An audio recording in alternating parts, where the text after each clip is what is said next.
ഇനി എനിക്ക് ധൈര്യമായി സജസ്റ്റ് ചെയ്യാം. നേത്ര സംരക്ഷണത്തിന് നമ്മുടെ Ahalya. Ahalya foundation eye hospital, കേരളത്തിൽ എല്ലായിടത്തും. അക്ഷയ ജ്യോതി രണ്ടാം ഘട്ടം പദ്ധതിയുടെ കൊപ്പം ഗ്രാമപഞ്ചായത്ത് തല ഉദ്ഘാടനം ആമയൂരിൽ നടന്നു. ഗ്രാമപഞ്ചായത്ത് പ്രസിഡന്റ് ടി ഉണ്ണികൃഷ്ണൻ പദ്ധതിയുടെ ഉദ്ഘാടനം നിർവഹിച്ചു. 15 വയസ്സിന് താഴെയുള്ള പട്ടികവർഗ വിഭാഗത്തിലെ കുട്ടികൾക്കായുള്ള ക്ഷയരോഗ പരിശോധനയാണ് അക്ഷയ ജ്യോതി പദ്ധതിയിലൂടെ നടപ്പാക്കുന്നത്. പദ്ധതിയുടെ കൊപ്പം പഞ്ചായത്ത് തല ഉദ്ഘാടനം ആമയൂർ മൈലാടിപ്പാറ അംഗനവാടിയിൽ വെച്ച് നടന്നു.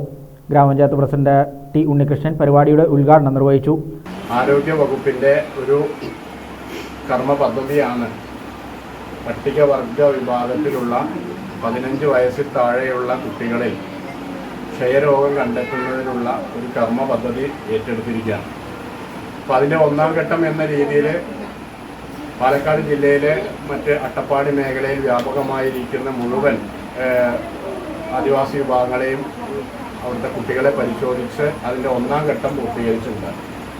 അതിൻ്റെ രണ്ടാം ഘട്ടമാണ് അട്ടപ്പാടി കഴിഞ്ഞ് ബാക്കി നമ്മുടെ കൊപ്പം ഉൾപ്പെടെയുള്ള പ്രദേശങ്ങളിലുള്ള പട്ടിക വിഭാഗത്തിലെ കുട്ടികളെ പരിശോധന നടത്തുക എന്നതാണ് ഈ അക്ഷയ ജ്യോതി 2.0 കൊണ്ട് ഉദ്ദേശിക്കുന്നത്. അതിൻ്റെ ഭാഗമായിട്ടാണ് നമ്മുടെ കൊപ്പം പഞ്ചായത്തിലെ 8ാം വാർഡിലും 6ാം വാർഡിലുമാണ് ST വിഭാഗത്തിലെ കുടുംബങ്ങൾ താമസിക്കുന്നത്. അതിൽ നിന്നിപ്പോൾ നമുക്ക് 9 കുട്ടികളെയാണ് ഇവിടെ പരിശോധന നടത്താനുള്ളത് എന്നാണ് നമുക്ക് ഇവിടെ കണ്ടെത്തിയിട്ടുള്ളത്. അതിൻ്റെ ഭാഗമായി ഇന്ന് നമ്മുടെ ഈ ഉദ്ഘാടന സെക്ഷൻ കഴിഞ്ഞാൽ ഈ കോളനി പോയി ആരോഗ്യ പ്രവർത്തകർ ആ കുട്ടികളെ പരിശോധന നടത്തി ഈ അസുഖം ഉണ്ടോ ഇല്ലയോ എന്ന് ഉറപ്പുവരുത്തി, ഉണ്ടെങ്കിൽ നല്ല വിദഗ്ധ ചികിത്സ കൊടുത്ത് ഇവിടെ സൂചിപ്പിച്ച പോലെ ഈ അസുഖത്തെ ഉന്മൂലനം ചെയ്യുക എന്ന ഒരു ദൗത്യമാണ് ആരോഗ്യവകുപ്പ് ഏറ്റെടുത്തത്. ആരോഗ്യ വിദ്യാഭ്യാസ സ്റ്റാൻഡിംഗ് കമ്മിറ്റി ചെയർപേഴ്സൺ വത്സല അധ്യക്ഷയായിരുന്നു. കൊപ്പം സാമൂഹിക ആരോഗ്യ കേന്ദ്രം മെഡിക്കൽ ഓഫീസർ ലീന കുമാരി പദ്ധതി വിശദീകരണം നടത്തി.